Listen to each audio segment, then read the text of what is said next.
Vamos ler todo mundo junto. Página 152. Críticas injustas causam perdas de almas. Gente, é tão difícil ganhar uma alma. Só quem dá estudo bíblico sabe como é difícil ganhar uma alma. Quem aqui dá estudo bíblico? Eu queria ver a mão, por favor. Ok. É fácil ganhar uma alma? Não dói o coração quando você ensinou e a pessoa acaba escorregando por causa de alguma coisa que um irmão falou? Você fica ali meses ensinando, meses. E depois a pessoa ouve uma crítica horrível. Olha o que está escrito aqui. Vamos ler juntos? Vamos ler todo mundo. Eu quero não só ouvir minha voz. Mesmo em nossos dias, tem havido e continuará a haver famílias inteiras que uma vez se regozijaram na verdade e que perderão a fé devido às calúnias e falsidades que lhe foram apresentadas com relação àqueles a quem amavam e com os quais tiveram agradável conselho. Abriram o coração à semeadura do joio. Podem ler comigo, por favor. O joio brotou entre o trigo. Eles o fortaleceram. A seara do trigo tornou-se cada vez menor e a preciosa verdade para eles perdeu o seu poder. Por causa de calúnia, irmãos. Será que em nossa igreja, esta igreja, existe algum danita? Meus irmãos, ainda é tempo. Ainda dá tempo em nome de Jesus. Porque Deus não programou que os danitas fossem mortos ou perdessem o céu. Deus programou que eles se salvassem. Há algum danita em nosso meio? Eu vou contar uma história para vocês. Há 20 anos atrás, eu fazia parte de uma mesa numa associação. E eu vi uma das histórias mais tétricas que eu já vi na minha vida. E pode ser que alguns de vocês já tenham ouvido essa história aqui entre vocês. E se já ouviram, vão lembrar comigo essa história com dor. Uma certa ocasião, numa igreja de um certo lugar no Brasil, uma mocinha pediu licença para conversar lá na frente, no microfone. Ela frequentava a igreja um ano e pouco. E ela pegou o microfone da mão da moça que estava terminando a escola sabatina e falou: eu tenho que contar para vocês um pecado meu. E as pessoas paralisadas olhando ela falar.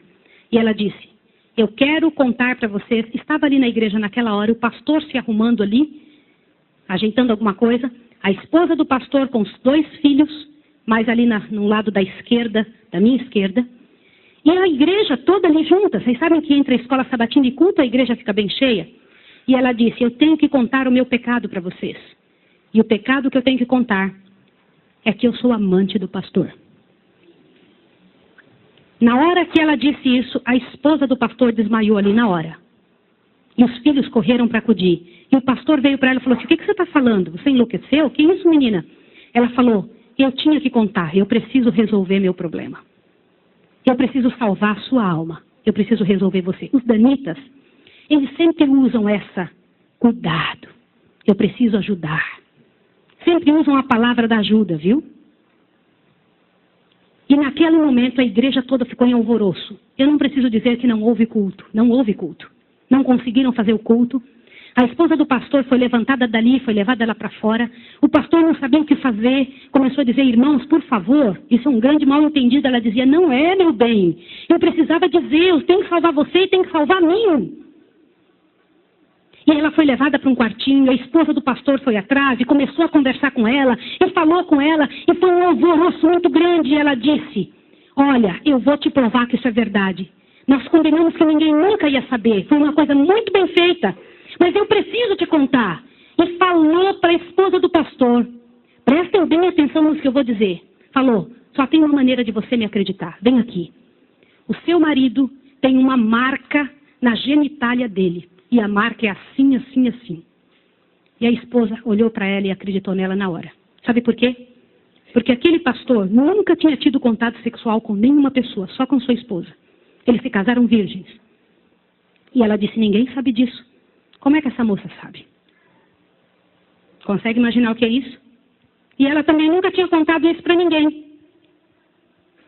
E ela pegou a esposa do pastor, passou a acreditar. E ela contou detalhes sobre o corpo do pastor, detalhes sobre ele. até de coisas que ele falava enquanto dormia. Preste atenção. Eu não preciso dizer para vocês que aquele casamento acabou. A igreja todinha daquele pastor entrou num estado de bancarrota que vocês não têm ideia. Uma palavra, como diz Tiago, pode estragar a vida de uma pessoa para sempre. Sabe quantos anos se passou dessa história? Até que eu fiquei sabendo, isso foi há 20 anos atrás que eu fiquei sabendo. Já tinha se passado 20 anos que isso tinha acontecido. Por que eu fiquei sabendo dessa história? Foi numa mesa, numa comissão, numa associação. O presidente um dia nos chamou e disse o seguinte: irmãos, eu preciso da ajuda de vocês e oração por algo. O que foi? Há 20 anos atrás aconteceu a história de um pastor e contou toda a história para nós. Foi numa igreja assim, assim, assim, e nós tiramos a credencial desse pastor. E esse pastor foi para um sítio e ficou sozinho. A esposa dele é casada, tem outros filhos, está vivendo a vida dela. Mas eu fui chamado, olha o presidente nos contando. Eu fui chamado há alguns dias na casa de uma senhora com os cabelos todos brancos morrendo de câncer. E essa mulher morrendo de câncer pediu muito para falar com o pastor, mas tinha que ser o presidente da igreja adventista. E eu fui até lá porque eu sou o presidente. Quando eu cheguei lá, a mulher me contou que ela tinha sido a moça que tinha falado aquilo do pastor. A amante, a suposta amante do pastor. E ela contou para o presidente que ela havia inventado toda essa história. Mas como que ela sabia dos detalhes do corpo do pastor? Na ocasião em que ela tinha se apaixonado pelo pastor, ela trabalhava como faxineira dentro do hospital. E o pastor foi internado, prestem atenção, internado para uma cirurgia de apêndice e passou muito mal.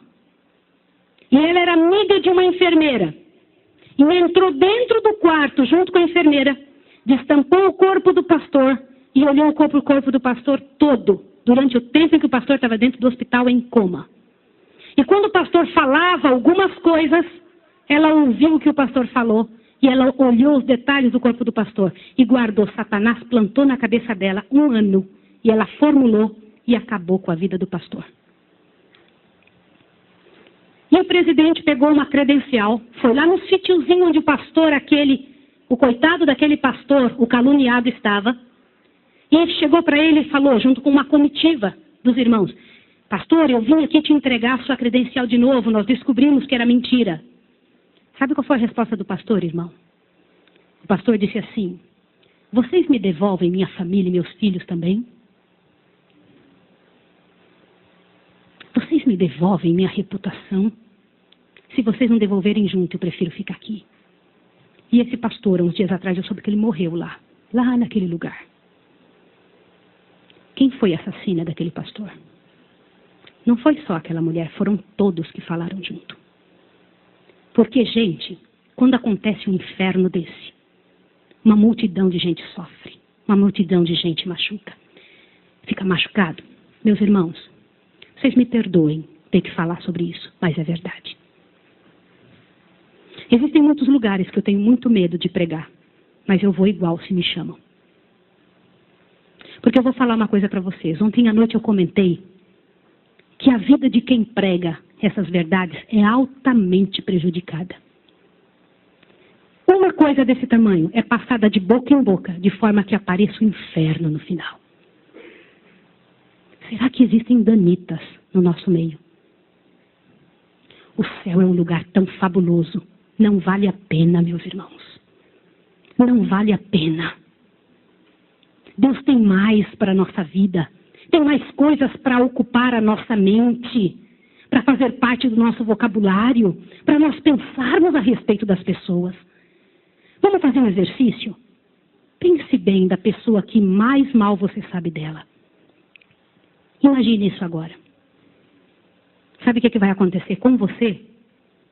Teu coração vai se encher de paz. Porque é isso que acontece, gente. Se você não for capaz de abrir a sua boca para trazer paz para a vida de alguém, não abra a sua boca para trazer um inferno para a vida de quem quer que seja. Jesus ama as pessoas pecadoras e miseráveis. Todas aquelas que pecaram horrivelmente, Jesus ama. E Ele tem mais para oferecer para nós. Eu vou pedir uma coisa em nome de Jesus essa manhã. Uma coisa que é muito difícil de fazer. Mas se há alguém em nome de Jesus que falou algo de outra pessoa, ainda que seja verdade, e que não pediu perdão, que peça perdão a Deus agora e corra e peça perdão para a pessoa.